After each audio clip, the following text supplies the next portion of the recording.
Hello, welcome to Global Eye. I'm Parikshit and today we are focusing on the violence in Sudan, which has taken the lives of 400 people, injured nearly 4,000 more. The unrest began after intense clashes broke out between the country's military and paramilitary forces known as the Rapid Support Forces, or the RSF.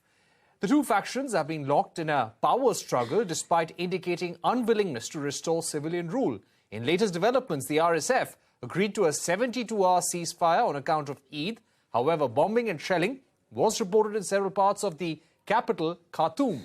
UN Secretary General Antonio Guterres and US Secretary of State Antony Blinken have separately appealed to the warring factions to observe the ceasefire for the next 3 days. Prime Minister Narendra Modi chaired a high-level meeting to review the situation of Indians stranded in the country. India is working on contingency plans to evacuate 3,000 stranded Indian nationals in the country.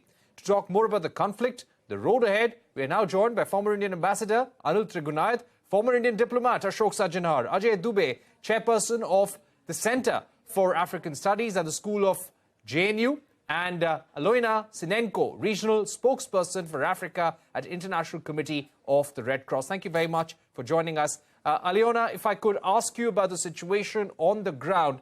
Yes, a ceasefire has been agreed upon, but is it really being observed on the ground?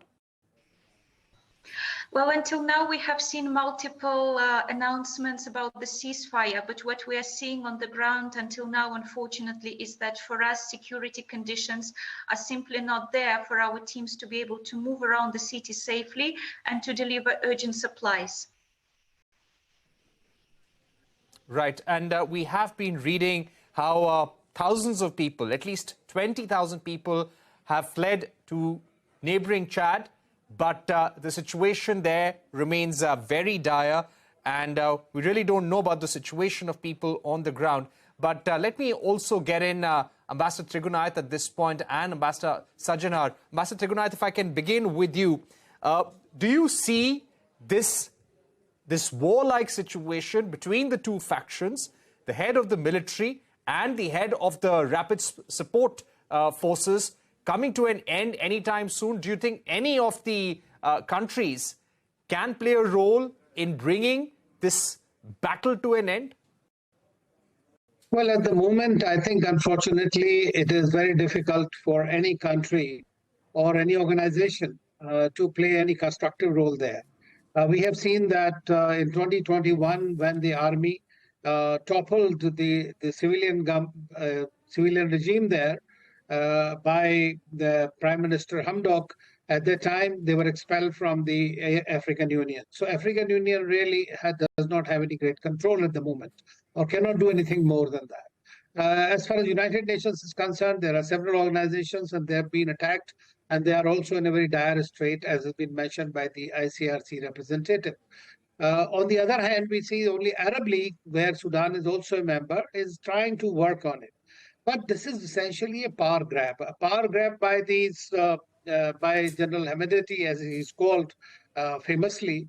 And this particular grouping is called as Janjaweed militias during the Darfur time, has also been engineered and was created and given the military ranks by the previous president, Omar Bashir. Ironically, both the general of the military forces, Burhan and Hemedti, both of them jointly toppled Bashir. And then eventually they both won. Now today what is the situation is that Hemedti wants to take the power, whereas, equal power in that sense, because he's number 2 at the moment in the current military council, but they have tasted the power. So it's a question of power grab. And it's a very strong, very, very violent kind of a militia, which does not respect anything, and therefore this problem is going to continue. Of course, there are 3 presidents, right. Kenya, South Sudan, and Djibouti, the neighboring countries. They are made a team and they are talking to both sides, but how far they can really prevail upon them depends on both the generals. Right. Let me also get in Ambassador Sajjanar at this point. Ambassador Sajjanar, could there be any external factors, external actors fanning the violence? There have been a lot of reports over the last few days about Russia's Wagner Group. this mercenary group supporting General Hemedti. And this has been happening since 2019, according to certain reports. There are also reports how Russia is actually leveraging Sudan to bankroll the war against Ukraine. So what do you feel about Russia's role in fanning the violence right now? You know, Parikshit, in the past, it might have been happening, in terms of what you are saying. But I think at the moment, both these groups, both General Burhan as well as General Hemedti, they are sort of, there's such a tug of war that is going between them. There is such a past struggle going on between them, each one of them trying to get the upper hand as far as the other is concerned. And, Darfur, from Darfur, the Janjaweed who have come, and they, in the first decade of this century, they were reported to have really brought out the worst genocide, the first genocide of this century. So these are very hardened fighters. They are fighting both for the survival as well as for, grabbing more power in the country. I don't think at the moment they would be having any attention, they would be in a position to pay any attention or focus on, supporting Russia or supporting any of the other powers or forces outside the country. I think both of them are really trying to dig in their heels and, get as much advantage as possible on the battlefield. Of course, in addition to what Ambassador Tignath has said about the involvement of the three neighboring countries who are trying to play a role, we do see that Egypt and the Egyptian president particularly has a good equation with General Burhan, who's the army chief. So they are trying to work with him. And UAE and Eritrea, they have some sort of leverage as far as the RSF and General Dagolo Hemedti is concerned. So they are also trying to work with them. But then they are not seen to be honest brokers. Right. So I don't know how much they will really be able to contribute. Parikshit. Ambassador Sajjanar, I'll come back to you. Let me also get in Mr. Ajay Dubey. Mr. Dubey, what are India's options?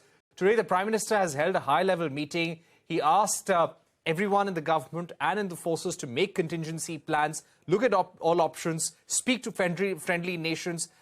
How can we go about using our diplomatic leverage with some of the African nations, with UAE, with Saudi Arabia, US and UK? What do you think will determine India's rescue operation to bring out those 3,000 Indians stranded in Sudan?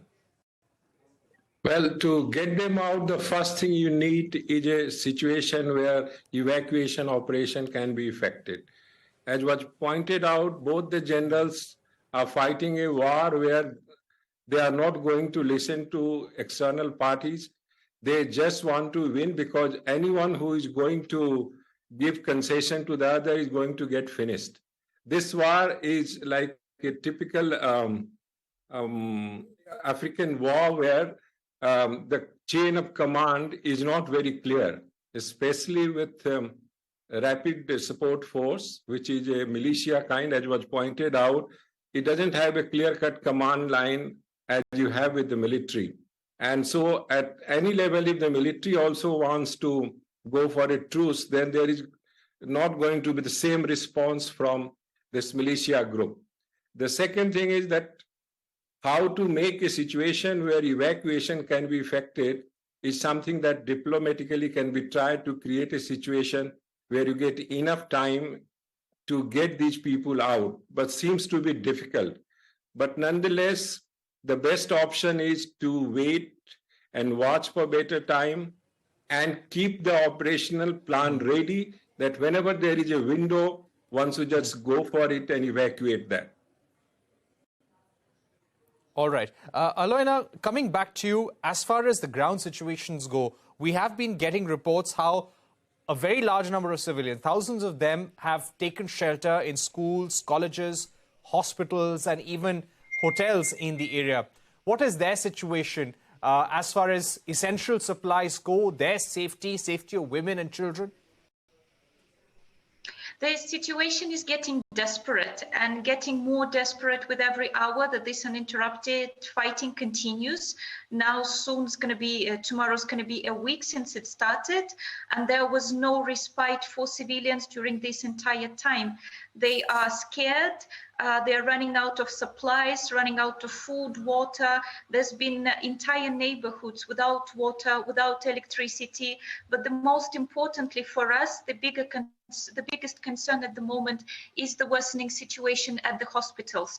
The hospital personnel, they have been unable to reach their workplace.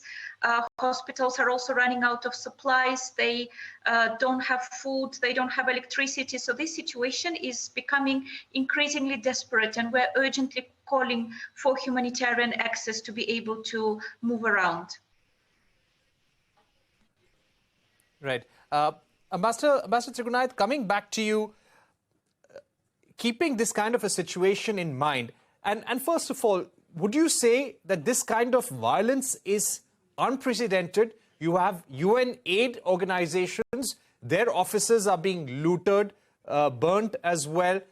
International organizations like Doctors Without Borders, ICRC, the Red Cross, they're not getting access to these affected areas. They're not getting access to people who have been injured, to hospitals. Is this a situation not seen before in the area? Well, this pretty much happens every time, but most of the places it has not happened much worse. But we have seen these kind of situations in Darfur, in Sudan itself. When Sudan and South Sudan, this problem was happening, we have seen it there. I've been ambassador to Libya. I mean, we have seen those kind of situations there also. So whenever there's a civil war, this is virtually a free-for-all kind of a thing that happens. Only one thing is that this RSF, when they started attacking, it was in the evening, and so therefore nobody was there in the embassies or those offices. So we did not see very many casualties, even though one of our Indian citizens was killed in this violence. But I think that at the moment, what is happening is they'll have to essentially be prevailed upon by some other forces. Otherwise, this is going to continue to fight to finish, because it's very difficult for these two generals to come, because see, RSF General Hemeti today, he was always very strong. And he agreed to number 2 position at the time. But since the army was supposed to hand over charge on 11th of April, they saw that there was not going to be enough space for him to continue to remain in power. And that's the reason that they have tried to grab the power this time and attacking the army also. So I think the best bet is if the army is able to prevail upon the RSF. That's the only way that one could see some kind of respite eventually, because they are not listening to, because as we all know, this is what happens in these kind of situations. But of course, the humanitarian crisis, as has been mentioned, is really Sir, worsening. we're running out of time. I'll quickly get some questions in. Not even by the day. Sorry? Right. Sir, I'll come back to you. We're running out of time. I want to put some quick questions to Ambassador Sajjanar and Mr. Dubey. Ambassador Sajjanar, as far as the international view on Sudan right now, which country or group of countries has the greatest influence on what is happening right now, and which are the countries which can actually bring some sort of solution to the ground? You know, that's a very difficult question to respond to, because, you know, all these countries in the vicinity, in the neighborhood, they are seen to be siding with either of the two countries. You would recall that when Antony Blinken had spoken to both the leaders, and they agreed even for a 24-hour ceasefire, but even that was not implemented. On the ground, you know, it did not happen. And right now we have seen, whether it is, we've spoken about Moscow, we've spoken about Egypt, we've spoken about UAE. In fact, when the UAE ambassador was seen in one of the cities, there were demonstrations against him because he is, UAE is supposed to be siding with the RSF. I think this is, RSF seems to be having an upper hand at this moment, because the army is supposed to be in power as far as Khartoum is concerned. And all these RSF, Janjaweed militia, they are coming from the west, they are coming from Darfur. So I think the Janjaweeds look at it, RSF and Hemeti looks upon it as the best possible chance to come as close to power as he can, because he will not get another opportunity to come so close to power. And, as has been mentioned, it was supposed to transition to a civilian administration on the 11th of April. And that is the fact that it didn't happen on that day, the fact that it didn't happen on 13th April, that has angered the people also, the population also. But neither of the two generals are concerned at all about what the people are going through or what they are thinking. Parikshit. Absolutely. And of course, a lot of worries and concerns about the plight of 3,000 Indians who are spread across Sudan. And we are trying to get them evacuated as soon as possible. And that's what the meeting at the Prime Minister's level was all about a short while back. Ambassador Trigunath, Aloyna, Ambassador Sajjanar, Ajay Dubey, we'll have to leave it there for the moment. But thank you very much for joining us here on Global Eye, telling us about the situation on the ground and really no solutions in sight just yet. We're going to take a short break here on the program, but coming up, UN Secretary General Antonio Guterres warns current climate policies are a death sentence for the world. A discussion with Saurabh Kumar of Global